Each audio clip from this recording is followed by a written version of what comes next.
quorum, and it's 1 if you'd like to begin. All right, thank you.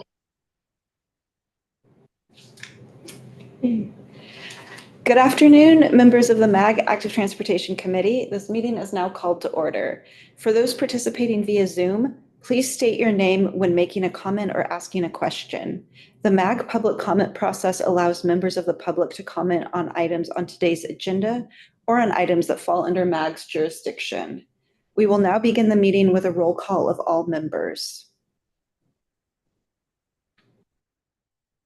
Thank you, Chair. I'll begin roll call in order of member agency. Kelsey Shatnick. Ward Stanford. Anissa Gerard. Here. Thank you. Earl Ratledge. Here. Jose Macias. Here. Justin Weldy.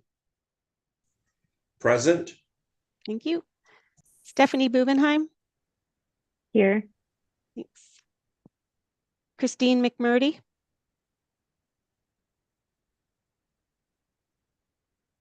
Reed Kempton. Here. Garrett Topham. Here. Susan Conklew. Here. Jonathan Fuchs, proxy for Stephen Chang.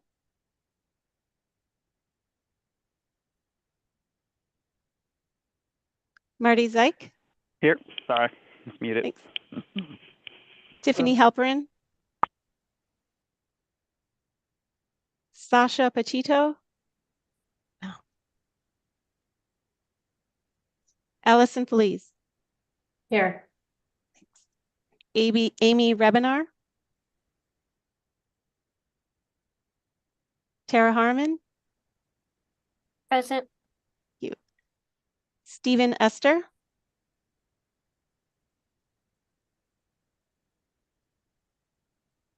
Lyle Biggie.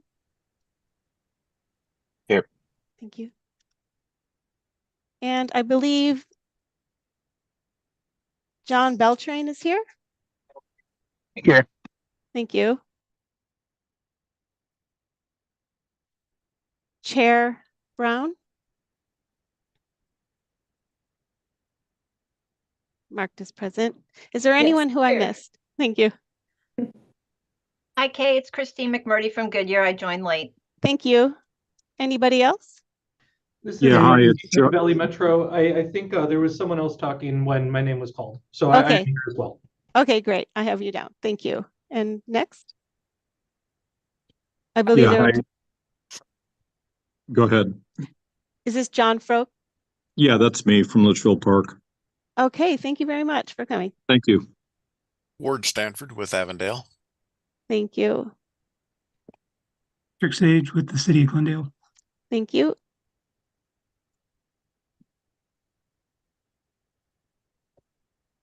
Thank you, Chair. We have a quorum. All right, thank you, Kay.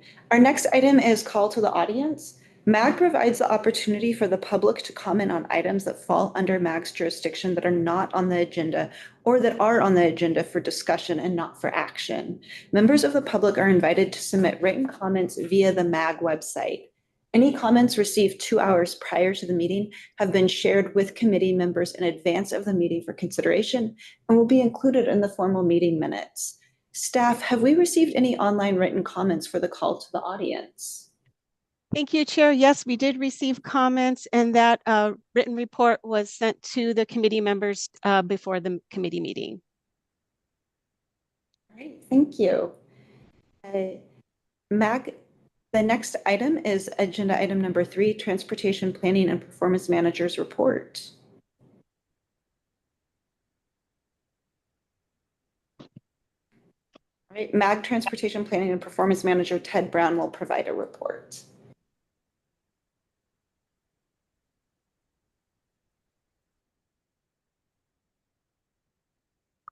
Is that better? Yes, we can hear you. Apologies, I was struggling with the audio there. Thank you, Chair. My name is Ted Brown. I am the Transportation Planning and Transportation Performance Program Manager. I thought I would do a brief introduction since we've had some changes since the last time we had an active transportation meeting. The Transportation Planning and Performance programs have been merged. I am now leading that program, so you'll see more of my face at these meetings, and I look forward to working with you all. Please don't hesitate to reach out if you do need anything at all. I'm a 15-year MAG veteran and would love to assist you in any way that I can.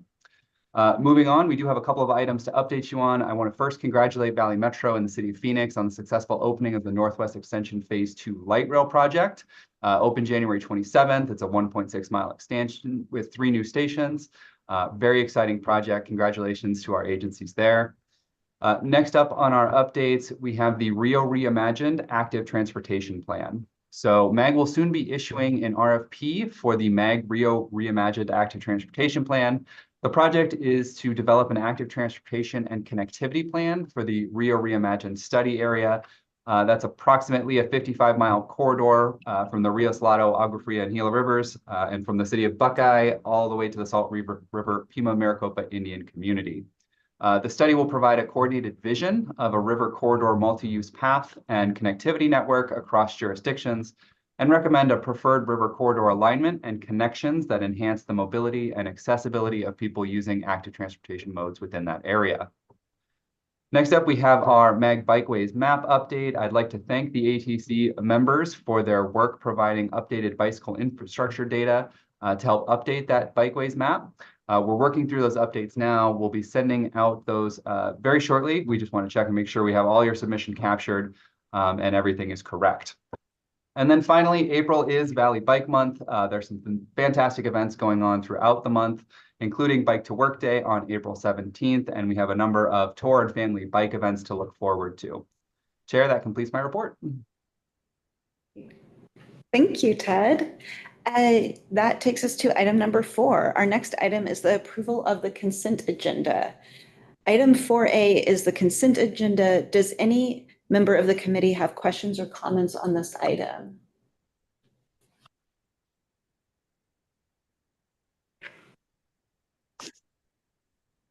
Staff, have we received any online written comments for the consent agenda? No, we have not. All right, is there a motion to approve the consent agenda item 4A? Christy McMurdy, so moved. All right, we have a motion from Christine McMurdy. Does anyone second? Reed Susan- Kempton, I'll oh, second it. Go ahead. Right. Okay, so we have a motion from Christine McMurdy and a second from Reed Kempton. We will have those participating in the meeting online take part in a voice vote by turning on their cameras and unmuting their audio. We need to see the faces of everyone to participate in the voice vote. This is to speed up the voting process. For those who cannot or do not want to turn on their cameras, staff will conduct a roll call vote. Staff will only call on those virtual participants who did not turn on their camera. Members, please leave your cameras on until after the roll call vote so that the staff can count the people's names whose cameras are not on. Can I have a voice vote of those online? Those in favor say aye. Aye. Aye. Those opposed say nay. All right, staff, can you take a roll call of the members participating virtually who did not turn on their camera? Yes, thank you, Chair. Anissa Gerard. Aye. Thank you. And Jonathan Fuchs. Abstain. Thank you. And I believe that's everyone who left their camera off. This is Susan Conclu. I'm also an I. I don't have a camera, sorry. Okay, I was looking for your name. Thank you so much. Thank you. Ward Stanford also, no camera, but I'm an I. Okay, thank you very much. Anyone else that I may have missed? With that, Chair, the motion passes. All right, thank you. And it's great to see the new procedure and thank you for sending out the warning. You're welcome. All right. Agenda item number 5 will be presented by MAG Transportation Planner Kara Nassar. This item is on the agenda for information and discussion. Thank you, Chair, members of the Active Transportation Committee. I am pleased to be here today to present to you on our 2023 Active Transportation Interactive Comment Map Report. Next slide, please. So I just wanted to give a little refresher on the background. This was originally developed to collect feedback on our walking and biking infrastructure for the MAG Regional Active Transportation Plan. That effort was done back in 2020. In 2021, we decided to repurpose the map to continue to collect and document general feedback. We were finding this to be a useful tool, so we wanted to continue to be able to utilize that. Through this tool, we invite the public to leave comments on existing infrastructure and in particular feedback on things like safety, connectivity, maintenance, ADA accessibility, etc. And so we've started preparing an annual report for you each year, in addition to sending the comments as we receive them throughout the year to the representative of the Active Transportation Committee. Next slide, please. Just a refresher on what we did when we repurposed the map. We rebranded it, removed references to that plan. We simplified the instructions. We added the ability to sort and filter comments. We hope that you all have been finding that useful. We also added the ability to draw polygons and comment on the region as a whole, as well as upvote and downvote comments. We're continuing, as always at MAG, to look for ways to make our tools more useful. So as you're using this, please, if you have any comments or ideas of how to improve this tool, feel free to reach out to me anytime. We are continuing to collect feedback on that from the public as well, and we are responsive to it. Next slide. So just a brief on the 2023 report, we received 22 comments this past year. Those comments were primarily on bicycle infrastructure and connectivity. So things like safety and accessibility concerns, a desire for separated bike lanes was expressed, need for improved connectivity through features like bike ped bridges, crossings, and enhancements to our existing systems. And as always, we get a smattering of specific requests for improvements at specific locations. Next slide, please. So next steps, we are actually in the process right now of developing promotional material for Bike Month next month, and we want to continue to utilize that material in the future. We think we can probably get more utilization through this tool if we continue to remind the public of its existence. So we're really pulling together some materials for that. As you all are engaging in bike activities, I just want to send a reminder that this is a tool for you all as well. And any opportunity that you want to use to promote its use, we would be happy to provide assistance for that. And we're developing materials, like I said, so we can get you those if you need them. And finally, as a way of reminder, these comments that we collect through this tool can be used in support of your design assistance projects. If you all recall, last year we did add a question about providing supplementary comments to support these projects. So just a reminder that that's there for you. And next slide. This item is for information and discussion, and I'm happy to answer any questions at this time. Thank you, Kara. Do any members have questions or comments? This is Christine. Kara, I'm sorry if I missed it, but what's the timeline on this? Christine, members of the Active Transportation Committee, Christine, could you please clarify the timeline for what specifically? The plan itself, is it done or is it launching? Oh, so this item was born of the Active Transportation Plan. Back in 2020, they had pulled together a comment map to help assist with the plan.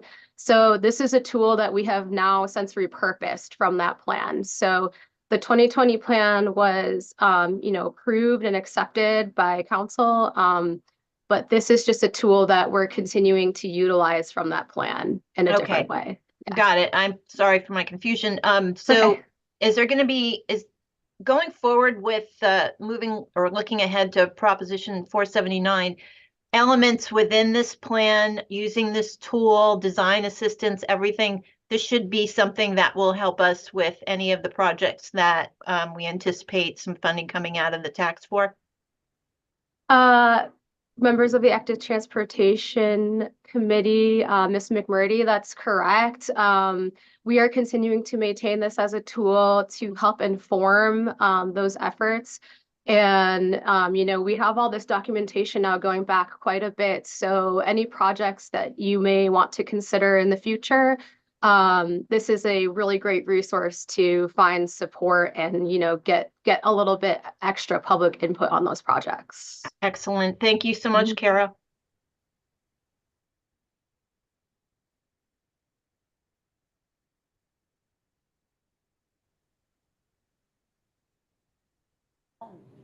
I have a question if no one else does. So Carrie, you mentioned that the comments can be used for the design assistance grant applications. Will they be given more or equal weight to comments that we might be receiving through our own, through municipalities' own planning processes? To give some background, I'm thinking specifically, we have a couple of planning processes going on right now where we're getting a lot of comments and requests for some specific infrastructure. And I was wondering, does this need to be entered into the MAG tool, or can we report what we've heard from our own maps as well? Madam Chair, that's a great question. I would say to answer the first part of your question that it is given equal weighting. We just offer this as an opportunity to collect feedback on the regional system. And that can be, wholly, if the member agency is not doing it on their own, it's a resource for them. If you are doing your own, that's great. It can just be seen as a supplement to, we just want to offer support in that. Right. So I would say, it could be used in tandem and either or. I think, the value of the public feedback coming from any source is going to be valuable. So. Okay, thank you. Mhm.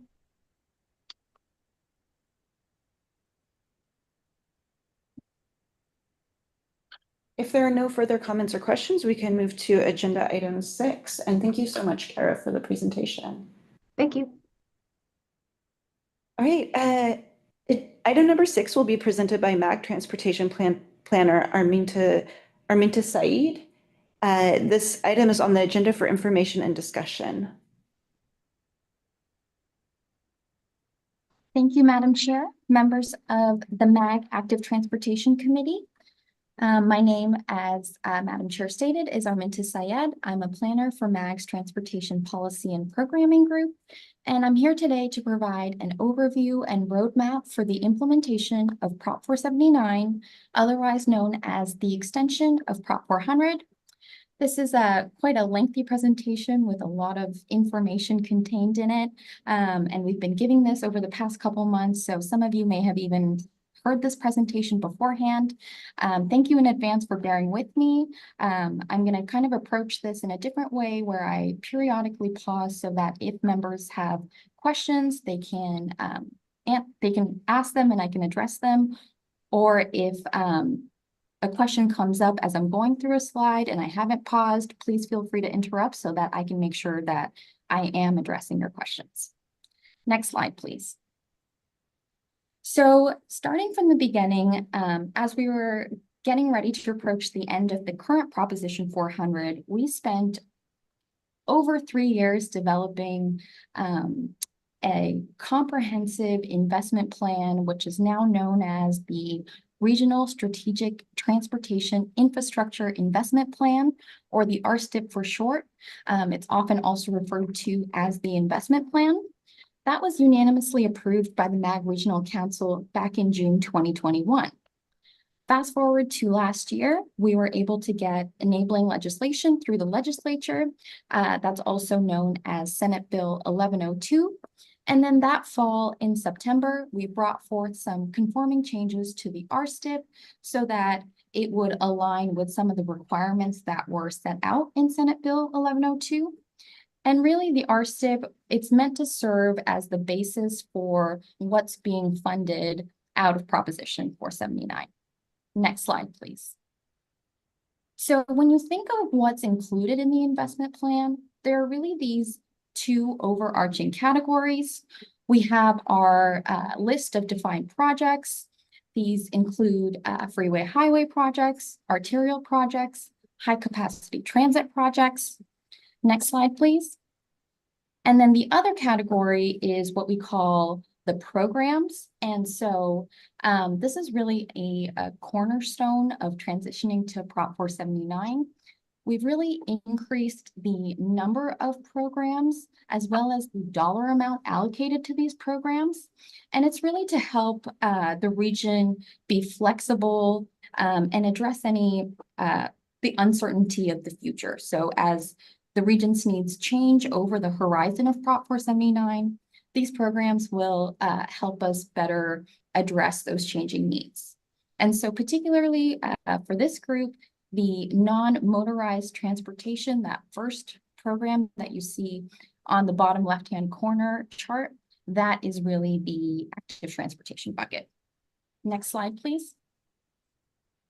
And so in terms of timeline, what can you really expect with when Prop 479 will be implemented? Well, today we're here. It's really actually March, not February, but when we started presenting these, it was February. Later this fall in November, there will be an election on which Prop 479 will be on the ballot.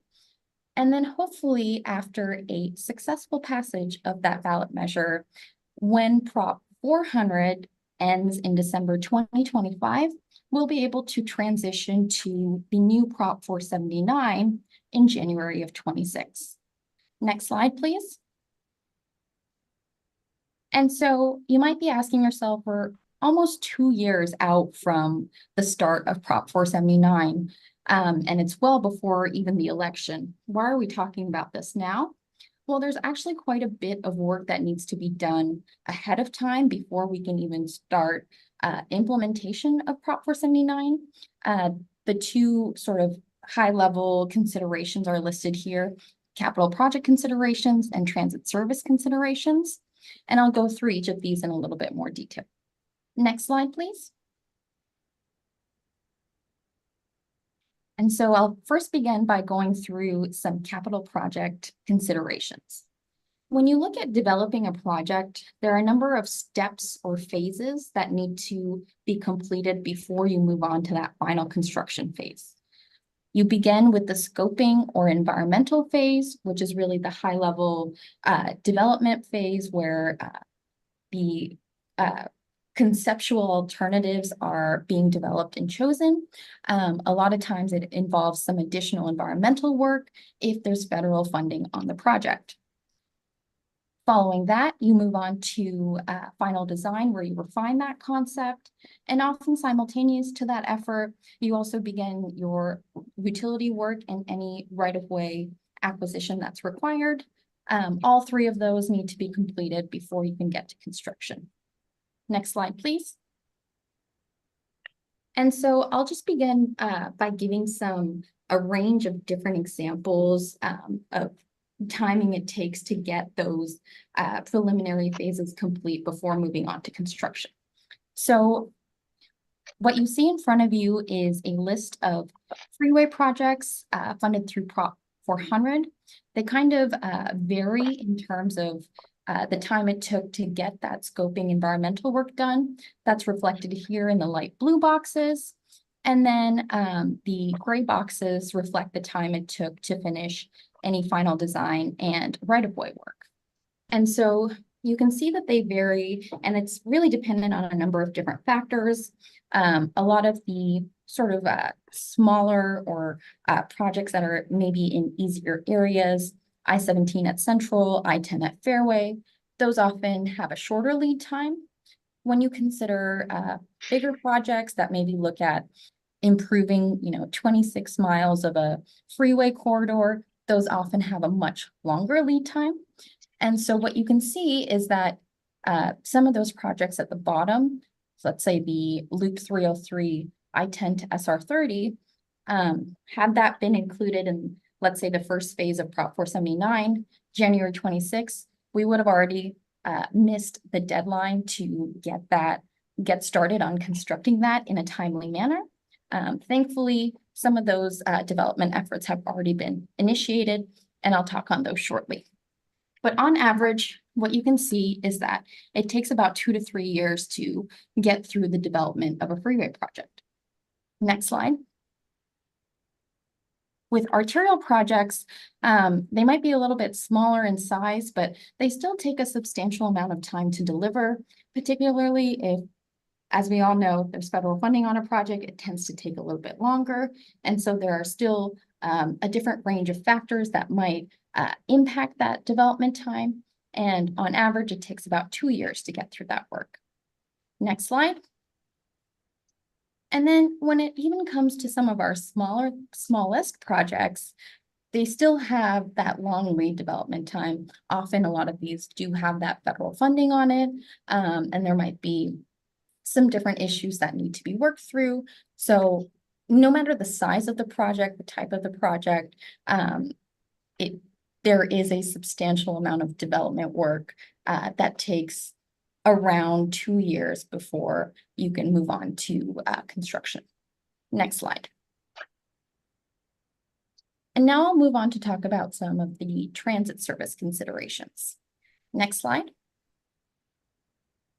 And so when you change or add or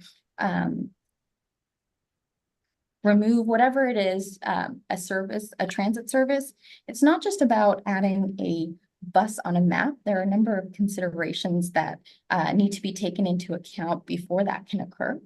Next slide. These are listed here in front of you. Firstly, any service changes have to go through the process that's led by our implementing partners at Valley Metro, who are the ones in charge of the short-range transit program process.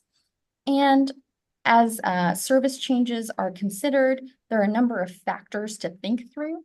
They're listed here near the bottom of the slide, but you have to think through things like how it might impact neighboring jurisdictions. Is there an available bus? Is there an available driver? Are there any remaining contractual obligations? And then, of course, with any fixed bus route, there also comes the ADA requirement. So all of these taken to get considered as one, they take a long time to work through before you can actually start implementing any of those changes. Next slide. And so let me just revisit again. Why are we talking about implementation prior to the election this fall? Well, number one, we want to make sure that the funding is used as efficiently as possible. We know that the longer it takes to deliver a project, the more inflationary cost increases we'll have to absorb, and we certainly don't want to do that or avoid that where possible. We also want to maximize the benefit of the projects. A lot of the projects defined in the investment plan are needed sooner rather than later, and we don't want to delay any of those benefits. We also want to make sure that we're providing our implementing partners, Valley Metro, member agencies with an adequate enough lead time so that they can identify and implement any changes that come out of these. And then also, as we know, federal funding is on a use or lose basis, and we want to make sure that those resources that are allocated to the region don't get lost. Next slide. So I'll take a pause here, see if there are any questions, and catch my breath a little bit. Okay, if there are no questions at this time, I'll move on to the next section where I'll talk through, what you can expect as we start to develop the different programs that are included in the investment plan. So before I get to that, I want to talk through, as you can see on the slide here, what's included in the investment plan, really the construction of it, the main aspects of it. So the RSTIP includes all of the different funding that's available to the region. Often you think of the dedicated half-cent sales tax. That does account for over 50% of the funding in the RSTIP, but it's not the only source. There's also Federal Highway Administration funding that's allocated for the MAG region. There is state funding, the HERF funds, and then there's also transit funding, the FTA formula funds. all of that is sort of housed in this overarching umbrella of the RSTIP. And then there are the projects or improvements that get funded out of the RSTIP. Those are managed through different management tools listed here near the bottom of the screen. Firstly, we have the FLCP, or the Freeway Lifecycle Program, that's implemented by ADOT. We also have the Transit Lifecycle Program, which is implemented by Valley Metro and member agencies. We have the Arterial Lifecycle Program implemented by member agencies. And then finally, the competitive programs, which are also implemented by the member agencies. Next slide. So I'll talk through each of these different management tools or programs in a little bit more detail, starting off with the lifecycle programs. Next slide. So when it comes to the lifecycle programs, the three that exist today under Prop 400 will remain the same three under Prop 479. The Freeway FLCP, Arterial ALCP, Transit TLCP will all remain the same as we transition to Prop 479. Next slide. And I'll start by talking about the Freeway program. Next slide. So I'm going to start by setting off some context and providing an overview of what the current Prop 400 Freeway Lifecycle Program looks like. This is a very defined project where the projects that are included in it are well-defined. We know what's included in scope. We know where the funding is going to come from it, and we know the timing that it's going to be constructed. That's done through 3 different funding sources that are available to the region: the half-cent sales tax, federal highway formula funding, as well as HERF funding. As we think about transitioning from the Prop 400 FLCP to the Prop 479 FLCP, this will actually be the easiest transitions of all the programs. We have set a precedent, and we have a well-established framework from the FLCP of the prior propositions. In fact, it's the only program that existed under Prop 300. So we've had this 40-year partnership with ADOT to deliver the program, and that will largely remain the same. And then, was there a question? Sorry. And then also, under the Prop 400 program, we were also able to get approval to initiate development efforts for some of the projects that are included in the first phase of Prop 479. Next slide. When it comes to transitioning to Prop 479, there are a number of steps we need to follow before we can think about implementing the new freeway program. First of all, we need to update those 3 the revenue forecast for those 3 funding sources, which will remain the same under Prop 479. The program was put together, as you know, back in 21. And so things have changed since then, and we need to just update it to the current forecasts. We'll need to do the same thing with the project costs, where we go through and update it to reflect the latest market costs. And then, of course, expand on some of the projects that are currently in development, that we have a better idea of what will be included in the scope of those projects. And then we'll also have to develop a specific implementation schedule for near-term projects. So what I mean by this is, under the RSTIP, there are freeway projects that are categorized by different phases, but within those phases, we're not sure what the sequencing of the projects that are, let's say, in phase 1 will be just yet. And so we know those projects will go hopefully between 26 to 2030, but what projects will go in 26 versus 27 versus 28, that's what we kind of need to work through. And you can expect all of this to be initiated after the fiscal year 2025 FLCP update that will occur in June of this year. Next slide. Does anyone have any questions about the Freeway Lifecycle Program? Okay. Then I will move on to the arterial life cycle program. So similar to the FLCP, I'll start by providing some context on the Prop 400 ALCP. Again, it's a very defined list of projects that has funding allocated to it, has a defined schedule, and the funding that's available to the Prop 400 ALCP is inclusive of both the half-cent sales tax, and it does have some FHWA formula funding on it.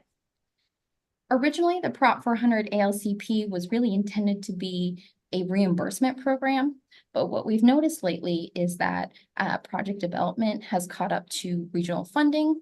And so what we mean is, as those regional funds are available, simultaneous to that, the project development work is occurring. Next slide. One of the biggest changes when it comes to transitioning to the Prop 479 ALCP is the funding source that's allocated to this program. As mentioned, both the half-cent sales tax and FHWA funding is allocated to the current ALCP. As we move to the ALCP under Prop 479, it will only be funded by the half-cent sales tax. This will allow for projects to be delivered faster. And so we're hoping that it will really help out staff and our member agencies deliver these projects in an easier and more timely manner. Next slide. And so before we can consider the work that needs to be done to transition to Prop 479, there are still some outlying questions when it comes to how do we deal with the end of the current program. This includes, for example, we know that there will be projects that are funded for construction in fiscal year 26. And so the expenditures for those projects will trail a little bit. Often there are project delays, issues come up, it's something we're all familiar with. And so how long should we make sure that the Prop 400 funding is available after that program has ended? And then also, should we be merging the Prop 400 ALCP with the Prop 479 ALCP, or should they be kept as two very distinct programs? There are kind of pros and cons to each consideration. So, if we were to combine them, could we potentially initiate development efforts for Prop 479 projects under Prop 400? Yes, but then there are some complications when it comes to the funding source changes. Next slide. And when it comes to thinking about transitioning to Prop 479, there are also a number of other considerations that need to be worked through before we can get to that point. Firstly, we need to develop the Prop 479 ALCP policies. There's a pretty good, really robust set of policies and procedures for the Prop 400 ALCP, but while it's a good starting point, we need to develop new policies so that it includes some of the changes under Prop 479. For example, the ALCP program under Prop 479 includes more member agencies than it did under Prop 400, and so need to think through some of those considerations. We also, similar to the freeway life cycle transition, will need to update the revenue forecasts. This time it's only the one funding source, so it's not that bad. Then we'll need to move on and update the regional funding amounts allocated to the different projects. We need to consider, do we apply a standard inflation to these like we do under Prop 400? And that's really something that we are hoping the policies that get developed can help guide. And then similar to the freeway program, we'll also have to develop that project sequencing. And so what you can really expect in the near term as we work through all of these different considerations is that we'll be looking to form a working group of member agencies. From that working group will come a recommendation of policies surrounding the end of Prop 400 that will then go to our MAG policy committees for approval. That working group will then also begin working on development of the Prop 479 ALCP policies, which will also then, after that work has been completed at the working group level, go to our policy committee for further consideration. Next slide.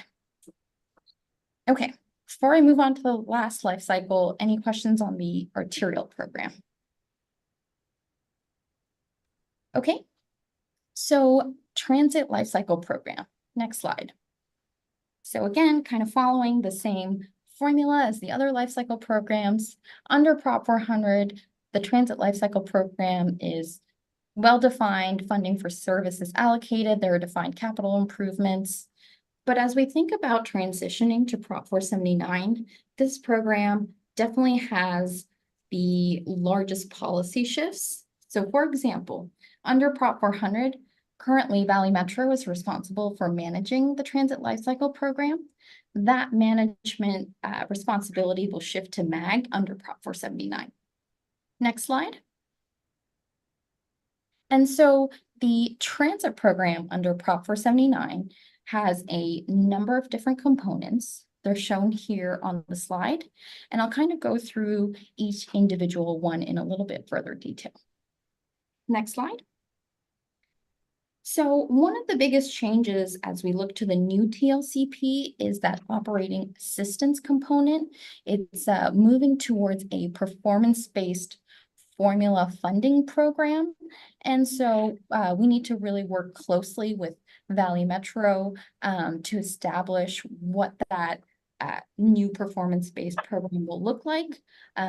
Technical studies need to be initiated, and we're working through that with Valley Metro so that it can set the parameters of what this new operating assistance program will look like. Next slide. When it comes to Express Bus, which falls under regional services or the regional transit facilities, which falls under the bus capital, there's also there's a technical lift that needs to occur before we can start thinking through some of those policy considerations. Express Bus, for example, will be 100% funded through the region, but before we can talk through what funding gets allocated to which piece, we need to update a study that was previously completed by MAG in 2020, the Regional Commuter Bus Feasibility Study. We want to update that to look so that it reflects current market conditions, identifies what the needs are today, and then those higher level policy conversations, questions, which of those needs should we be funding? How much funding should we commit? Those will be decided in partnership with Valley Metro.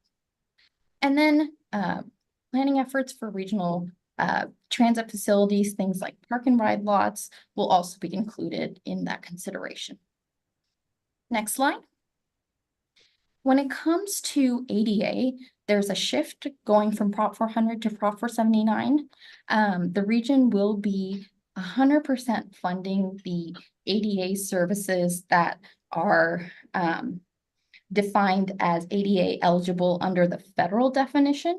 And so again, that will require working with Valley Metro to establish policies on what that will look like and different cost containment strategies. Next slide. With regional services, a lot of these are really well defined under Prop 400. So we're just making sure to go through the process of documenting these as part of the new Prop 479. Next slide. When we look at the bus capital program, when we look at bus purchases, MAG will, or the RSTIP will continue 100% or funding 100% of these purchases as it does now under Prop 400.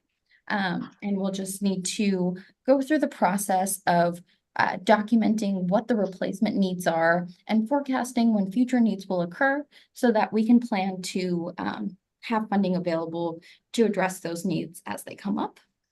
Next slide. With bus transit asset management, we'll be working closely again with Valley Metro, City of Phoenix, to document the transit asset management needs and set aside funding for this.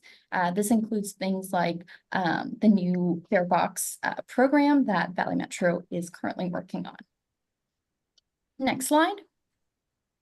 When it comes to preventative maintenance, the RSTIP will continue the policy under Prop 400, where it allocates 25% of the 5307 funding that's allocated to the region for preventative maintenance use. Next slide. And then finally, we have the last component of the transit program, which is the high capacity transit component. This very much follows a lot of the next steps that need to occur under both the freeway program and the arterial program, in that we need to establish some policies, which we'll be looking to do in partnership with Valley Metro and our member agencies. We'll need to go through and update the revenue forecast, the regional funding that's allocated to these different projects, and then develop a implementation schedule. Next slide. And then finally, we have our last section, but I just want to pause again, make sure there are no questions about the transit program before I move on. Next slide. So again, this is that last program that was outlined as a major aspect of the RSTIP. Next slide. So when it comes to the competitive programs under Prop 400 versus Prop 479, we've really expanded the funding sources available for these programs. Previously, it was federal, or currently, I guess, it's federal funding only, but with Prop 479, it will be both federal funding and sales tax funding. As you saw earlier, the dollar amount as well as the number of programs has really increased under Prop 479 and in the RSTIP. And so this new funding source structure helps address that. And it also helps with that goal to efficiently deliver these projects. With that sales tax now being allocated to these competitive programs, a lot of those smaller projects will be delivered, we're hoping, a lot faster and a lot less, they'll be a lot less expensive to deliver. Next slide. And so here's a comparison of the programs that are funded through the current Prop 400 versus the programs under Proposition 479. As you can see, we went from 3 programs to a total of 8 programs. We'll be continuing the 3 programs, but we're just adding 5 additional programs on top of that. And I see that there's a question. Yeah, this is Earl Ratledge with the Coalition of Arizona Bicyclists. On a previous slide, I think it was slide 25, about arterial life cycle funds, it indicated that FHWA formula funds are not available for that. Does that mean that those funds that would have been from the FHWA in the past now are here? Because I'm wondering, but basically what I'm wondering is if there are federal funds available for things other than the highways, where does that money fit? Or are we just basically under constraints from the legislature that we can't have that money? Great question, Madam Chair, members of the Active Transportation Program. You're correct. The Arterial Life Cycle Program tool will no longer have that federal highway funding allocated to it, but there are now 2 new arterial competitive programs that you see listed here. Those will have that federal funding allocated for these projects, and that is essentially to help ensure that we're more efficiently using these funding sources. You know, as we mentioned, or as I had mentioned previously, when it comes to the federal funding, there are some additional steps that need to be followed. And so we want to make sure that the correct projects are being funded through the best available funding sources. Does that answer your question? Okay. Yeah, that answers my question. Great. Next slide. And so very much to the point of the question asked on the previous slide, as we look ahead and we start getting ready to implement the competitive programs under Prop 479, the priority will be given to the competitive programs that are federally funded, knowing that they take on average a longer lead time. And so these are the arterial rehabilitation program and the widening program. And so the plan is that there will be a working group of member agencies convened to help develop what the policies around these competitive programs will look like. That will then be brought forth to our policy committee, transportation policy committee in specific for consideration. And then once that goes through our policy committee, we'll be able to do or tentatively go through a call for projects process that is will hopefully be kicked off this fall of 2024. Next slide. When it comes to some of those other competitive programs, there's some technical work, some study work that needs to be initiated so that it can help guide the implementation of these future programs. Something that you're all, I'm sure, very familiar with is we'll be updating the Regional Active Transportation Plan, and that will feed into where the funding for that that's set aside for that non-motorized transportation bucket is used for. A similar thing is happening on the ITS side with the update of the Regional System Management and Operations Plan.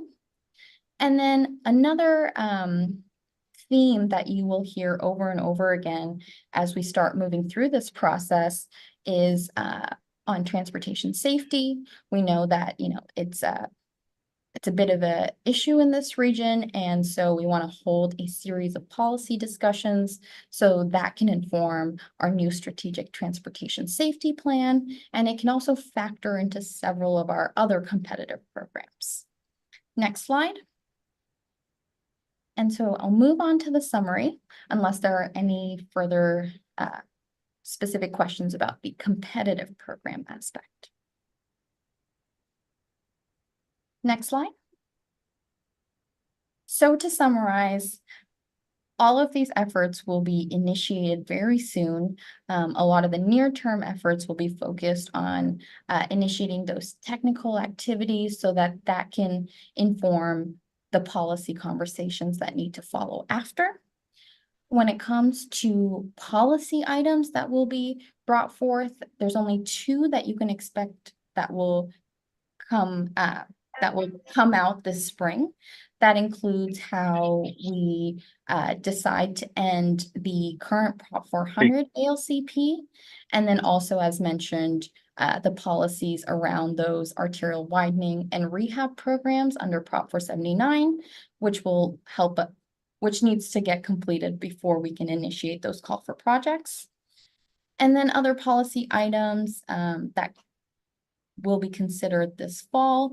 These include some of those larger life cycle programs, the Prop 479 ALCP and TLCP policies and procedures. And then our commitment is throughout this entire process, we want to be as transparent as possible, provide regular updates to our MAG committees, and then also get your feedback where possible through the different working groups, etc. And so that completes my presentation today.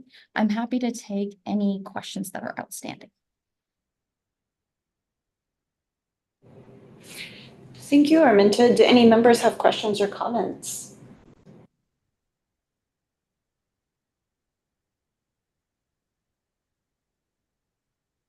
Great. Well, thank you so much for such a thorough overview and really diving into the details of all of these changes. All right. With no further comments or questions, we'll move to agenda item 7, which is request for future agenda items. Are there any requests by a committee member for an item on a future agenda?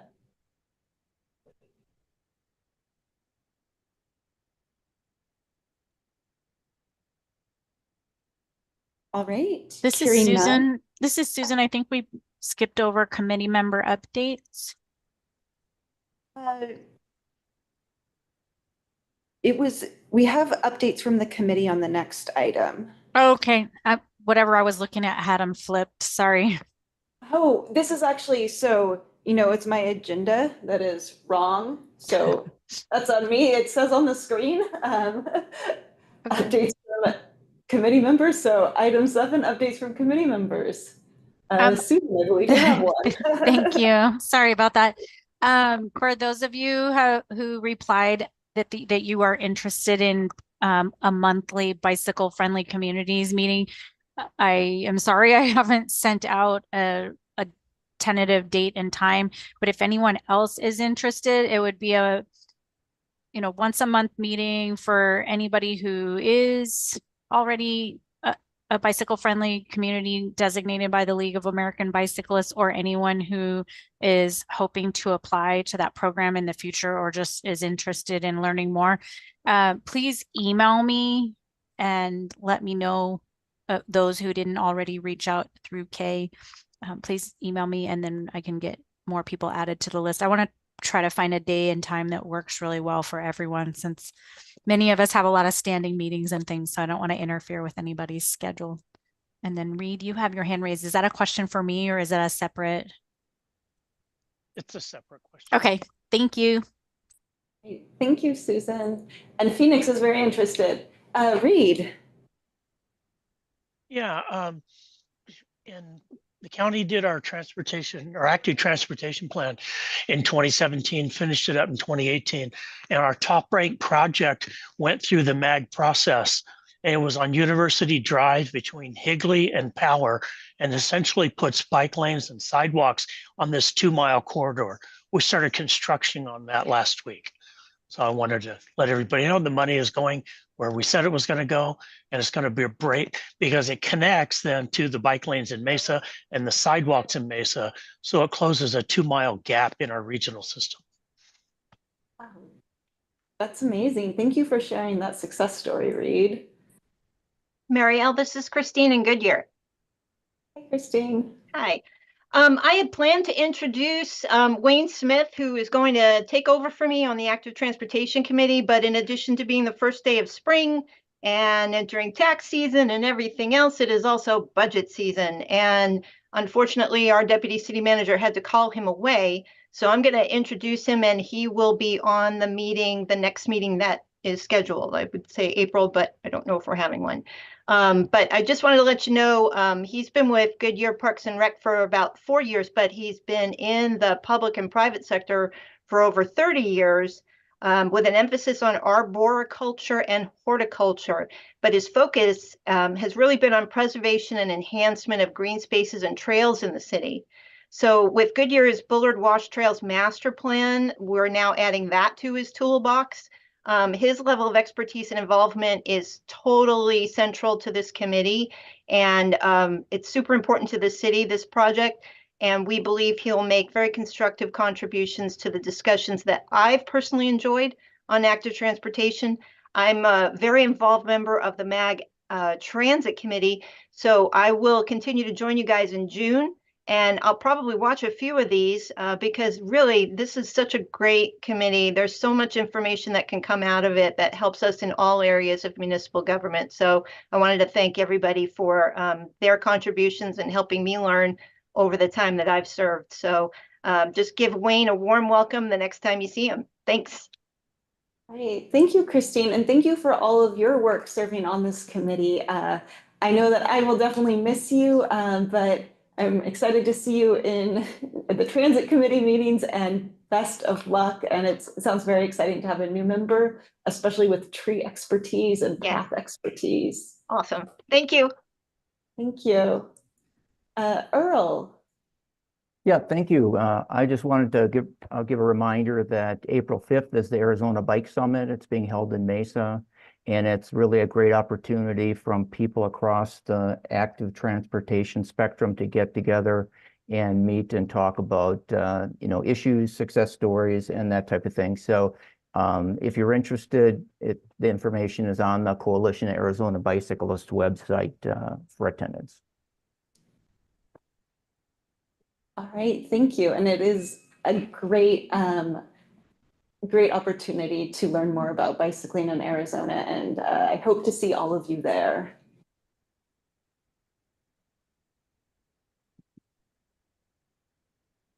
Any more updates?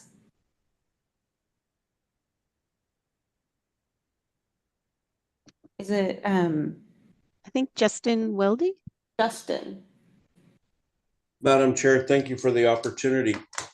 For those of you that have not or may not have had an opportunity to read the public comment report, you'll see that there are numerous comments on there related to road diets.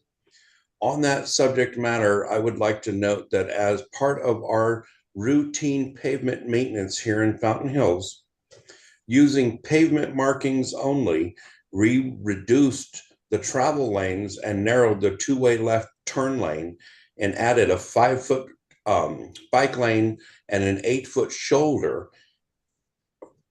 this past year. All of that work combined is just under 8 miles of bike lanes that we have added to this small community without adding any additional new road or requiring any additional outside funding. Secondly, I would like to thank not only MAG, but the committee members that vote for the closeout fund allotment, because we were able to utilize that to close several miles of small gaps on Saguaro Boulevard and Palisades Boulevard. In fact, I'm going to council tonight to ask for additional funding. The bids came in a little bit higher, so we need to contribute an additional $500,000 to that. I do not see an issue with that and moving forward. ADOT is going to manage the project and will probably be started here in the next 5 to 6 weeks if everything works out. So just a couple of statements related to our little part of the valley. Thank you. All right, thank you so much. And that's so exciting to hear about your new connectivity. Any further updates from committee members?